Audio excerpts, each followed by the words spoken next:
Hello everyone, welcome back to my channel. कैसे हो आप सभी? आई एम श्योर कि आप सभी लोग ठीक होंगे। तो चलिए हम लोग आज का वीडियो स्टार्ट करते हैं। इस वीडियो में हम लोग डिस्कस करने वाले एक 7 नंबर का question, explain rural health services and write the role of CHO in health and wellness centre. ठीक है, काफ़ी इंपॉर्टेंट क्वेश्चन है और मैं आपको बहुत ही सिंपल और ईजी लैंग्वेज में समझाऊंगी। तो चलिए वीडियो को स्टार्ट करते हैं। और अगर आपको पीडीएफ नोट्स की रिक्वायरमेंट हो तो डिस्क्रिप्शन में मेरा मेल दिया हुआ है, आप उस पर कॉन्टैक्ट करके पीडीएफ नोट्स ले सकते हो। तो चलिए स्टार्ट करते हैं। सबसे पहले तो हम ये देखते हैं कि रूरल हेल्थ सर्विसेज क्या होती है। तो रूरल हेल्थ सर्विसेज का मतलब होता है गांव या फिर रूरल एरियाज में रहने वाले लोगों को हेल्थ सर्विसेज प्रोवाइड कराना। इसका मेन एम होता है कि हर व्यक्ति को जो एक अफोर्डेबल और आसान और जो है बराबर जो है हेल्थ केयर मिले, ताकि जो है सबकी हेल्थ सही रहे। ठीक है, इंडिया में रूरल हेल्थ सर्विसेज जो है 3 टायर के इसमें काम करती है। ठीक है, मतलब इसमें 3 ये होती है जिसके इसमें जो रूरल हेल्थ सर्विसेज है वो वर्क करती है। हम इंट्रोडक्शन से देखते हैं।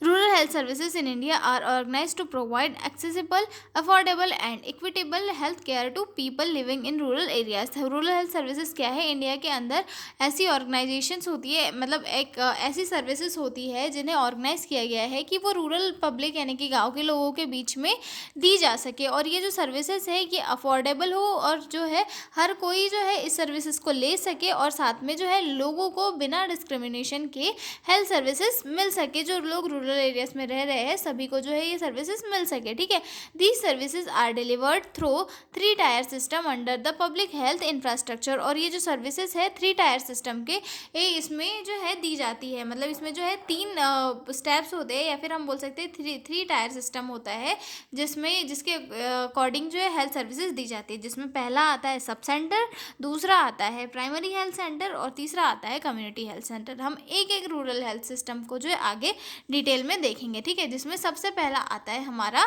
सब सेंटर, जिसे हम एससी कहते हैं, और इसे जो है अभी अपग्रेड कर दिया गया है। इसमें HWC में, यानी कि हेल्थ एंड वेलनेस सेंटर में अपग्रेड कर दिया गया है। ठीक है, सब सेंटर क्या था? सब सेंटर के अंदर जो है डिसीज़ के ट्रीटमेंट के लिए यहाँ पर वर्क किया जा रहा था, और जब अब इसे अपग्रेड कर दिया है, किसके अंतर्गत किया है? आयुष्मान भारत प्रोग्राम के अंदर जो है इसे अपग्रेड कर दिया गया है। और अपग्रेड करके जो है इसे हेल्थ एंड वेलनेस सेंटर बना दिया गया है, जहाँ पर जो है डिसीज़ के ट्रीटमेंट के साथ में जो है डिसीज़ के क्योर के लिए भी, या फिर हम बोल सकते हैं डिसीज़ के प्रिवेंशन के लिए भी यहाँ पर वर्क किए जाते हैं, और कॉम्प्रिहेंसिव केयर यहाँ पर दी जाती है। ठीक है, तो सब सेंटर क्या होता है? सब सेंटर जो है एक ऐसा फर्स्ट लेवल होता है जो कम्युनिटी और हेल्थ सिस्टम के बीच में पहला कॉन्टैक्ट पॉइंट होता है। First contact point between community and health system cover 3000 to 5000 population. और ये कितनी पॉपुलेशन को कवर करता है? 3000 से लेकर 5000 तक की पॉपुलेशन को ये कवर करता है। जहाँ पर मेजरली स्टाफ कौन होता है? ANM होता है और मल्टीपर्पज़ वर्कर्स होते हैं, यानी कि ऑक्सिलरी नर्स मिडवाइफरी होती है, और जो है मल्टीपर्पज़ वर्कर्स होते हैं वो यहाँ पर रहते हैं। ठीक है, और इनके फंक्शंस क्या होते हैं? मतलब सब सेंटर का फंक्शन क्या होता है?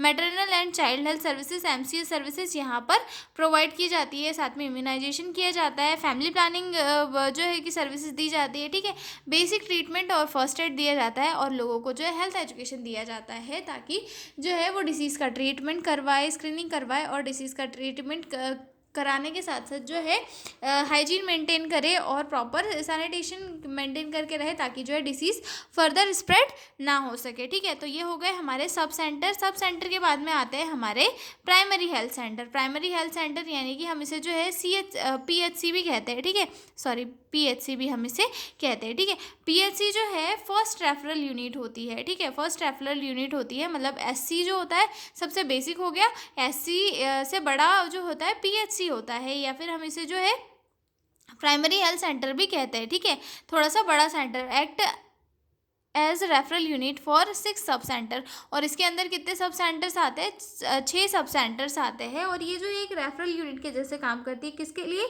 6 सब सेंटर्स के लिए जो है रेफरल यूनिट के जैसे ही वर्क करती है। ठीक है, कवर्स 20,000 to 30,000 पॉपुलेशन। और ये कितनी पॉपुलेशन को कवर करता है? 20,000 से लेकर 30,000 तक की पॉपुलेशन को जो है PHC कवर करता है। अब यहाँ पे स्टाफ कौन कौन होता है? Medical officer, staff nurses, pharmacist and lab technician यहाँ पर प्रेजेंट होते हैं। मतलब यहाँ पर थोड़ा सा ट्रीटमेंट मिल जाता है। ये क्या होता है? SC का मतलब सब सेंटर्स का रेफरल पॉइंट होता है, और यहाँ पे मेडिकल ऑफिसर्स होता है जो वो डिसीजेस का ट्रीटमेंट कर देते हैं, और साथ में फार्मासिस्ट, लैब टेक्नीशियन यहाँ पे प्रेजेंट होते हैं। ठीक है, अब यहाँ पर फंक्शन क्या क्या होता है? Curative, preventive, promotive services. यहाँ पर जो है बीमारी का इलाज किया जाता है, लोगों को जो है किसी भी डिसीज़ से बचाने के लिए जो है उन्हें हेल्थ एजुकेशन बताया जाता है या फिर हेल्थ एजुकेशन दिया जाता है, जैसे कि वैक्सीनेशन हो गया, प्रॉपर बैलेंस डाइट हो गई, और साथ में प्रमोटिव सर्विसेज दी जाती है कि हेल्थ को आप कैसे प्रमोट कर सके, जैसे कि अच्छी डाइट लेकर, एक्सरसाइज मेंटेन करके, हाइजीन मेंटेन करके, ठीक है। और साथ में जो है माइनर सर्जरीज की जाती है, मतलब छोटी छोटी सर्जरीज जो होती है वो की जाती है, और डिसीज़ कंट्रोल प्रोग्राम यहाँ पर किए जाते हैं, और यहाँ पर जो है सेफ डिलीवरी करवाई जाती है, क्योंकि यहाँ पर जो है नर्स होती है, मेडिकल ऑफिसर्स होते हैं, और साथ में गायनेकोलॉजिस्ट भी यहाँ पर प्रेजेंट होते हैं, जो सेफ डिलीवरी सर्विसेज को कंडक्ट करवाते हैं। नेक्स्ट पॉइंट आता है हमारा कम्युनिटी हेल्थ सेंटर। जो हम सबसे बड़ा जो रेफरल सेंटर होता है वो होता है कम्युनिटी हेल्थ सेंटर, ठीक है। हमने 2 टायर देख लिए, पहला आया हमारा सब सेंटर, दूसरा आया हमारा प्राइमरी हेल्थ सेंटर, तीसरा आया हमारा कम्युनिटी हेल्थ सेंटर। ये जो है सबसे बड़ी वाली रेफरल यूनिट होती है, ठीक है। ये जो इसके अंदर जो है 4 PHC आती है, और ये लगभग 80,000 से लेके 1,20,000 तक की पॉपुलेशन को कवर करता है, ठीक है। यहाँ पर जो स्पेशलिस्ट सर्विसेज अवेलेबल होती है, जैसे कि फिजिशियन यहाँ पे ये अवेलेबल होता है, सर्जन होता है, गायनेकोलॉजिस्ट होता है, उसके बाद जो है पीडियाट्रिशियन यहाँ पर जो है अवेलेबल होते हैं, जो स्पेशलिटी केयर जो है पेशेंट्स को प्रोवाइड करते हैं, ठीक है। इसके फंक्शन क्या क्या होते हैं, तो यहाँ पर जैसे कि हमने देखा कि यहाँ का स्टाफ कौन है, स्पेशलिस्ट यहाँ पर अवेलेबल है, तो यहाँ पर जो है वो लोग क्या करते हैं, स्पेशलाइज्ड केयर प्रोवाइड करते हैं, डिसीज़ के ट्रीटमेंट करते हैं, और साथ में जो है इमरजेंसी ऑब्स्टेट्रिक सर्विसेज, जो जैसे कि हाई रिस्क डिलीवरी हो गया, या फिर जो सीवियर केसेस होते हैं, या फिर LSCS वजह सर्विसेज होती है, वो यहाँ पर प्रोवाइड की जाती है, ठीक है। न्यूबॉर्न केयर की जाती है, और रेफरल सर्विसेज यहाँ पर अवेलेबल होती है, ठीक है। मतलब कोई सीरियस पेशेंट हो गया, सीरियस केस हो गया, तो उसे डायरेक्ट जो है CSC भेजा जाता है, ताकि उसका जो ट्रीटमेंट है वो सही तरीके से हो सके, ठीक है। अब अगला आता है हमारा हेल्थ एंड वेलनेस सेंटर की WHC। जो क्वेश्चन में पूछा गया था कि भाई तुम रूरल हेल्थ में जो है हेल्थ सर्विसेज सिस्टम को समझाओ, और उसके बाद में हेल्थ एंड वेलनेस सेंटर को भी डिटेल में समझाओ, ठीक है। तो सबसे पहले स्टार्ट करते हैं कि हेल्थ एंड वेलनेस सेंटर क्या होता है, और इसके बाद में हम जो है इसके अंदर कम्युनिटी हेल्थ नर्स के रोल को पढ़ेंगे, ठीक है। Health and wellness centre is upgraded form of sub centre. Health और वेलनेस सेंटर क्या है, अपग्रेडेड फॉर्म होता है किसका, सब सेंटर का, जो है आयुष्मान भारत के अंदर इंक्लूड किया गया है। यानी कि जो सब सेंटर होता है वो सब सेंटर को अपग्रेड किया गया है किसके अंदर, आयुष्मान भारत प्रोग्राम के अंदर, और इसके अंदर जो है सिर्फ डिसीज़ का केयर ही नहीं, जबकि हेल्थ को प्रमोट करने के लिए भी यहाँ पर वर्क किए जाते हैं, ठीक है। It focus on comprehensive primary health care, ठीक है। और ये किस पे फोकस करता है, कॉम्प्रहेंसिव प्राइमरी हेल्थ केयर, मतलब यहाँ पर जो है पर्सन की ओवरऑल हेल्थ के ऊपर जो है फोकस किया जाता है, ठीक है। कंप्लीट हेल्थ केयर के ऊपर यहाँ पर फोकस किया जा रहा है, ठीक है। अब इसमें कौन कौन सी सर्विसेज इंक्लूड होती है, तो सबसे पहले आती है यहाँ पर मैटरनल एंड चाइल्ड केयर की जाती है, ठीक है। उसके बाद जो है नॉन कम्युनिकेबल डिसीजेस के लिए स्क्रीनिंग की जाती है, जैसे कि डायबिटीज़ और हाइपरटेंशन। तीसरा आता है यहाँ पर जो है मेंटल हेल्थ से रिलेटेड केयर दी जाती है, ठीक है। एल्डरली केयर की जाती है, पैलिएटिव केयर की जाती है, और free drug and diagnosis and treatment यहाँ पर किया जाता है, ठीक है। मतलब कि फ्री मेडिसिन टेस्ट वगैरह यहाँ पर किए जाते हैं, जिसकी वजह से जो है लोगों की डिसीज़ को फाइंड आउट करके उनका ट्रीटमेंट आसानी से हो जाता है, ओके। अब हमारा अगला पॉइंट आता है role and responsibilities of CHO, यानी कि कम्युनिटी हेल्थ नर्स का, कम्युनिटी हेल्थ नर्स और नर्सिंग ऑफिसर का जो हेल्थ एंड वेलनेस सेंटर होते हैं यहाँ पर क्या रोल होता है, ठीक है। तो जो कम्युनिटी हेल्थ नर्स होती है वो एक मिड लेवल हेल्थ प्रोवाइडर होती है, जो हेल्थ एंड वेलनेस सेंटर पर काम करती है, और जो है गाँव या फिर रूरल एरियाज़ के लोगों को जो है complete primary health services provide करती है, ठीक है। इनकी जो है मेन कामों में ट्रीटमेंट से लेकर जो है अवेयरनेस तक की चीज़ें इंक्लूड होती है। तो हम एक एक फंक्शन को अब डिस्कस करेंगे, ठीक है। पहला आता है CHO provide basic OPD services and manages common illness according to standard treatment protocols. Community health क्या करती है, जो नॉर्मल बीमारियां होती है, कॉमन बीमारियां होती है, उनको जो है OPD सर्विसेज के बेसिस पे ये जो है पेशेंट को ट्रीटमेंट देती है, और साथ में जो स्टैंडर्ड ट्रीटमेंट होता है वो प्रोटोकॉल्स के अकॉर्डिंग जो है उन्हें देती है, और अगर कोई सीवियर डिसीजेस है तो उन्हें रेफर करती है, ठीक है। CHO delivers maternal and child health services including antenatal care, postnatal care and child health services while promoting institutional deliveries. जो कम्युनिटी हेल्थ नर्सेस होती है वो प्रेग्नेंट वूमन का चेकअप करती है, ठीक है, और साथ में जो है चाइल्ड हेल्थ सर्विसेज को भी मैनेज करती है, मतलब डिलीवरी के बाद में जो केयर देनी होती है जैसे कि पोस्ट नेटल केयर होती है वो भी प्रोवाइड करती है। और जो चाइल्ड सर्विसेज है यानी कि बच्चों का ध्यान रखना कि भाई उसकी जो सही तरीके से ग्रोथ हो रही है नहीं हो रही, ये भी चेक करना। और साथ ही ये प्रमोट करती है कि बच्चे की जो डिलीवरी है वो इंस्टीट्यूशन में ही हो, ना कि बच्चे के घर पे या फिर अदर कहीं पर हो, एक सही इंस्टीट्यूशन में सही तरीके से सही स्पेशलिस्ट के साथ ही जो है बच्चे की डिलीवरी हो, ताकि किसी भी इन्फेक्शन के चांसेस ना रहे, ठीक है। तीसरा फंक्शन आता है CHO implement various national health programme such as tuberculosis control, immunization, family planning and non communicable diseases programme.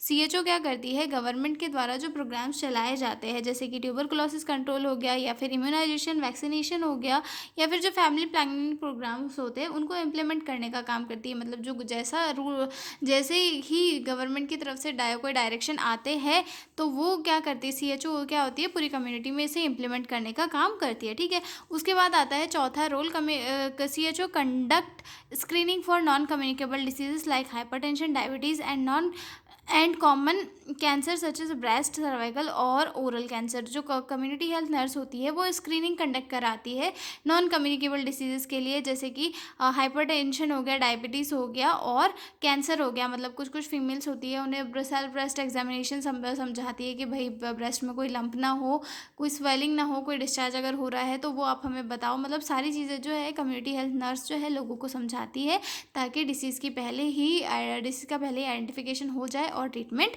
हो सके। साथ ही लोगों को जो है समझाती है कि जो है हाइपरटेंशन जो है बहुत ज़्यादा ओबेसिटी या फिर और बहुत ज़्यादा इसके कारण हो सकता है, तो आप सही डाइट ले। और अगर कोई डायबिटीज़ वाला पेशेंट है तो उसे एजुकेट करती है कि आप मीठा ना खाएं और सारी चीज़ें आप मेंटेन करके रखें, ठीक है।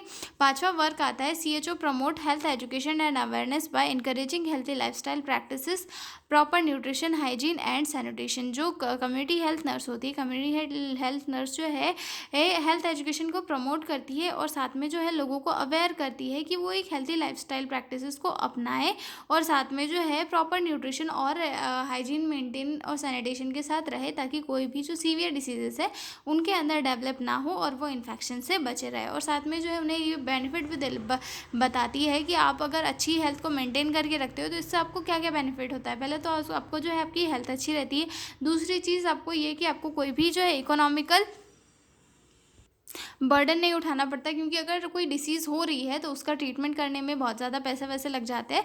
तो सारी चीज़ें जो CHO होती है वो समझाती है, ठीक है। CHO supervisors and coordinate the work of ANM and ASHA worker to ensure effective services delivery. CHO जो है सुपरवाइज करती है और साथ में कोऑर्डिनेट करती है ANM और आशा के साथ, ताकि जो है वो इफेक्टिव सर्विसेज प्रोवाइड कर सके कम्युनिटी में, ठीक है। CHO identify serious cases and provide timely referral CHC PHC और हायर हेल्थ केयर फैसिलिटीज़। और CHO क्या करती है, जो सीरियस केसेस होते हैं उनको जल्दी से आइडेंटिफाई करती है क्योंकि वो कम्युनिटी में रहती है, और उन्हें जो है CHC PHC और हायर हेल्थ अथॉरिटीज़ के पास में क्या करती है, रेफ़र करने का काम करती है, ठीक है। तो ये क्वेश्चन हमारा होता है यहीं पर ख़त्म। अब हम मिलेंगे अगले क्वेश्चन में एक अगले वीडियो में, तब तक आप लोग बने रहिए मेरे साथ। और अगर आपको PDF चाहिए तो डिस्क्रिप्शन में मेल दिया हुआ है, आप उस पर कॉन्टैक्ट करके PDF नोट्स ले सकते हो। तो मिलते हैं हम लोग अगले वीडियो में, तब तक के लिए बाय बाय।